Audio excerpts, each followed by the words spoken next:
একটুখানি খাও।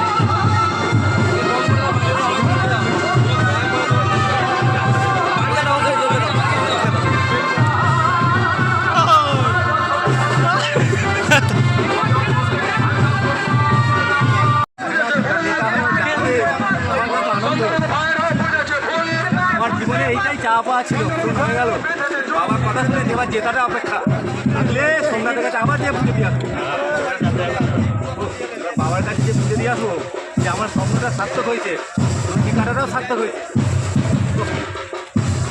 বহুদিনের স্বপ্ন ছিল, আমি সেটা বলে বলে দিতে হয়, এবার ইচ্ছা করে বলিনি। দেখি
এখানে একসময় তৃণমূলের গড় ছিল, এখন বিজেপি, কী বলবেন?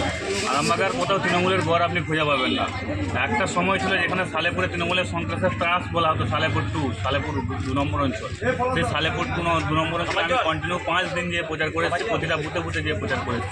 আজকে গৌরহাটি 1 নম্বর অঞ্চলের অন্তর্গত দিবাগনান যে বারোয়ারি মায়ের কাছে, বারোয়ারি কালী মায়ের কাছে আমরা পুজো দিয়েছি। পূজা পাঠ করার পর এখানে সকালের দিকে দিবাগনান এবং পাড়াবাগনানে আমরা গ্রামে জনসংযোগ করার পর আমি এখান থেকে কার্যকর্তাদের সাথে 1টার সময় বেরিয়ে যাবো। 1টার সময় এসে আমাদের যে টিচার সম্মেলন আছে পান্তাশালা লজের স্ট্রিটে, পান্তাশালা যে গেস্ট হাউস আছে, ওখানে টিচার সম্মেলন আছে।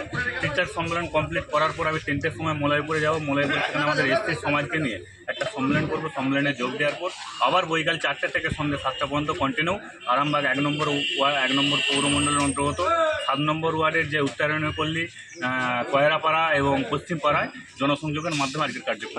এই অঞ্চল থেকে লিড পাবেন তো? গৌরহাটি 1 থেকে এবারে লিড হবে। বিজেপিকে মানুষ ভোট দেওয়ার জন্য দুহাত তুলে আশীর্বাদ করছেন এবং ভোট দেওয়ার জন্য মানুষ মুখিয়ে আছে। Thank you.